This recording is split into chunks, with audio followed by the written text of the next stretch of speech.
बिस्मिल्लाहिर्रहमानिर्रहीम।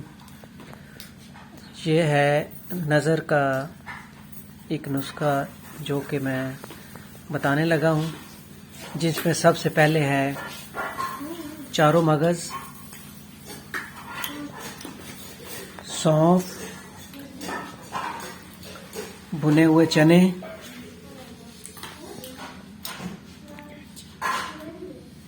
इलायची, छोटी इलायची, अखरोट, बादाम और मिश्री। ये तमाम चीज़ें हम वज़न लेकर इनको अच्छी तरह साफ़ करके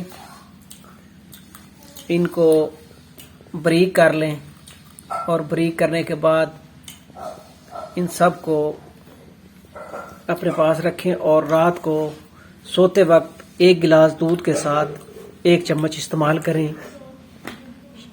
यह है आपकी नज़र का नुस्खा।